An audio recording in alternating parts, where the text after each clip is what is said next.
Eagles make a trade today for a third wide receiver, a former Washington Commander named Jahan Dotson. And we thought to ourselves, who is the best person to tell us if this guy is any good or not? And we thought, what better than B. Mitch, Brian Mitchell. B. Mitch and Finley, 106.7 The Fan. Obviously, some time here as an Eagle. B. Mitch, thank you for joining us. Oh, no problem. How you doing? What up, Lemonhead? What's up, brother? I'm good, bro. Listen, I was excited when I saw how we traded for Dotson. But, once the trade was made, the first thing we asked was, okay, what the hell is wrong with him? He's a former first-round pick from just 2 years ago. What is going on here? So what are we getting, B. Mitch, in Jahan Dotson? Well, he's a young man who showed in his rookie season that he can actually play some football. But last year he didn't have a good year, and then this year I think he lost some of his confidence. He said it to several reporters that, I got to get my confidence back. And you know me, I'm a person I believe in hard-nosed football players. I believe in competitive people. You can't be mentally weak. And in this camp, I didn't see him competing like I should see him competing. I saw him moping a little bit. I made a comment last week or so, and I said, you got people out there acting like they're supposed to be given a job, and, that their body language was off. He was one of the guys I was discussing. You know what I'm talking about? And then when they made this move today, I guess Dan Quinn came in and he said, we're going to compete, okay? And there are people that are moping around, and there are people that are competing. If you're not going to compete, I don't think you're going to fit in Dan Quinn's system. And now he's in Philadelphia. I know one thing, he better get his mental toughness already, because if he's not mentally tough up there, if he's not playing well, they're going to let him know about it. Yes. Oh, I think sure. From inside the complex and outside the complex, they'll certainly hear about it. Well, so I guess the question is that you can't know is somebody like that, is it put him in a fresh environment and give him a new start and a new, the last year doesn't matter here, that sort of thing, whether that can bring it out of him or if it's something deeper in him, if change in environment won't do it. I guess that's something you can't know. Well, I don't know if that's going to do it or not, but I know one thing: when a person is a true competitor, when they're challenged and people start to second guess them, they come out fighting. And I hope that's what he does, because his rookie season, me and Santana Moss, all we did was praise him. We thought that he was a guy that ran the best routes on the team. He was catching everything. Then last year he had some drops that we didn't expect. He kind of disappeared at times. So it maybe change of scenery may do it for me. I would love to see him get back to what he was his rookie season. And I'm not trying to sit up here and knock him, but one thing about me, I expect people, when you go out at all times, you have to be willing to compete. No, listen, this is the reason why you were the first person we thought of, brother, when this trade came down, of somebody that we could talk to. You were the first person that came to mind for me, and it's because you're going to shoot it straight to us, and that's what we want. And often the people who watch these players on a regular basis can give the new fan base, the new team, a better sense of what we're getting. So I certainly appreciate and want your perspective on what we're getting here. Talk to me a little bit about what he is and the type of receiver he is when he is on his game. Like, we're viewing it. Go ahead. So he's had he came out of college with the mindset that he couldn't get off a one-on-one bar press. Didn't have a problem with it his rookie season. He did have some level of problem with it last year. But as I stated earlier, you watch him run routes. He can run the whole damn route tree. He has good speed. And I just thought that this year would be like that. When I look at players, first year, second year, you see a growth. The third year, you expect them to break out. And this was the third year of it. I don't know what got to him, what he expected, or something that he may have. Sometimes you expect something to go a certain way and it doesn't. You don't know how to react to it. That could be the problem. That I'm going to compete, but I'm not really going to compete. People look at Jaden Daniels and we know it wasn't a competition between he and Mary. Whoa. Did you do that, Jack? No. Did you hang up on Brian Mitchell? No. Well, a little phone jump there. What happened? Oh, it was a computer static thing or whatever. Yes. Well, we'll get. We lose B? Yeah, we'll get him back. It's interesting. The thing he said at the top, and obviously we'll get Brian Mitchell back so he can give us the rest of it. But the thing he said at the top, I'm glad he said, not because I don't think Dotson could be good here, but if a a team is, if a rebuilding team, which is sort of what the Commanders are, is going to give up on a first-round pick receiver who has already had a good year, there's a reason for that, right? Yeah. You know, and knowing what the reason, and obviously if Brian Mitchell knows it, I would think that the Eagles know it on some level and have at least some intel about, you know, what they can do. Or sometimes you can be desperate enough that you overlook stuff. Yes. Oh, there we go. That's what I'm hoping when I'm falling into that. Right. Sorry, B. Mitch. It was Jack's fault. Yeah. So what happened is, like, you know, when they came in and they said that they were going to have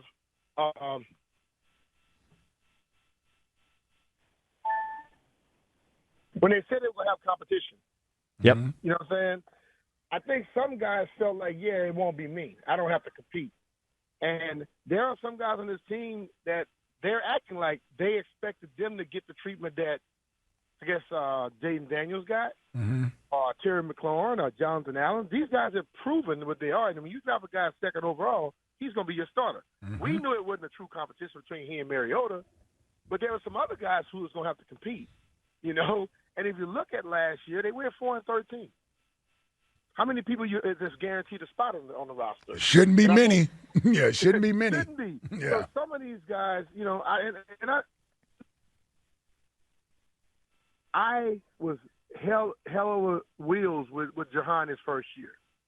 Last year I was like, what is going on? This year I'm like, okay, this is not the guy I saw my first year. And sometimes people need to change the scenery. You understand that, man, Ike? Yep. And I hope this does it for him, because his first year, he showed him. His first game he started, 2 touchdowns out the gate. You know, so you start thinking about that, like how good he can be. Well, let me ask you this, B, because one thing else I would worry about is the way our season ended up here last year, and rumors coming out about everybody not being on the same page and a disconnect being there. But first thing I would wonder, what is he like as a teammate in a locker room presence? As best you can describe to us from the outside, does he appear to be a good teammate? Did his teammates get along with him? Will he be a guy to be able to fit in to the culture up here? Well, from what all I hear from reporters and teammates and everything, that he's a great guy. Okay. You know, he's cool to get along with. It's just, you know, like I have this little thing where I always say first job mentality. If you're very good at your first job, you got the right to go out there and do other stuff and act how you want to act. But when your first job starts being the best thing that you can do, then all of a sudden you got a problem. Yeah. And I think he started to slip a little bit in doing his first job. And then his body language did not look like, you know, somebody that's like really wanted to compete. You know, it didn't make me a difference. You put me into something to compete with somebody, whether I knew how to do it or not, I'm going to compete at the highest level. You know, you just got to whip my ass. Yeah. But the whole thing about it, I didn't see that, you know. And when I saw them, like, he was supposedly a good punt returner, kick returner, I would watch him go through the drills, and I'm like, that's a person that's disinterested. You know what I mean? When I was in camp with you all, whether I was running the back as a scout team guy or doing what I'm supposed to do, I'm a full speed. And I expect to see that. And I know kids have changed these days, but you still have to show that you're enthusiastic about what you're doing. And hopefully he gets that back. Well, hopefully it's a wake-up call to him. You know, somebody giving up on you is a wake-up call for some. Brian Mitchell joins us. You know, one thing I wanted to ask you is, I feel like the kickoff, the new kickoff thing, is one of the most significant rule changes in the NFL that we've had in a long time.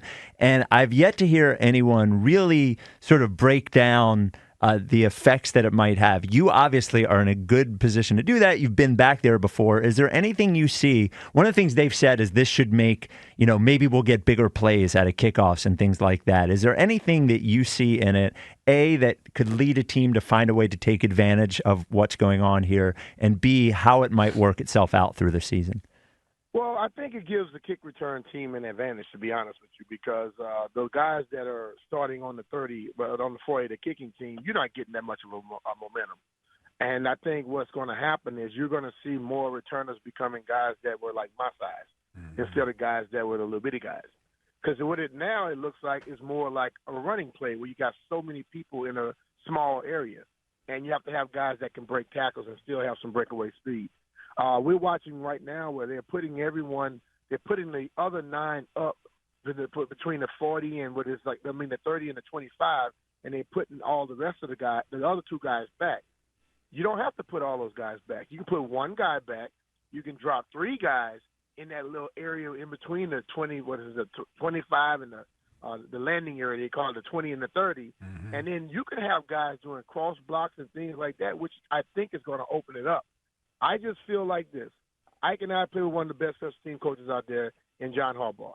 John Harbaugh teams are going to be able to take advantage of this thing. Mm-hmm. Dave Tobe, who's out there in Kansas City, going to be able to take advantage of this thing. Larry Izzo, you think, would be able to take care of it. He's here in Washington. The people that put emphasis on the special teams, they're going to have success with it. Those teams that put their team together and can care less about it, they're going to have problems because they're going to make excuses instead of developing plays and ways to get yourself going. I like the fact I would love this stuff right now. You know, I would absolutely love it because they don't get momentum, and I'm going to have momentum when I get to the line. And believe me, I know this from experience. You run up on B. Mitch, you better be ready. Just know that. Just know you better be. I don't care if you're a linebacker, a safety. I don't care what it is. You better be ready if you ran up on B. Mitch, man. I'm telling you. That brother was not easy to bring down, man. It was not easy to bring down. B. Mitch, last one. So, you know, the Commanders have a new quarterback in Jaden Daniels. You've been able to see some of him. If you could right now, you're running a football team and somebody gives you a choice between the next 5 years of Jaden Daniels or the next 5 years of Jalen Hurts, what would you take?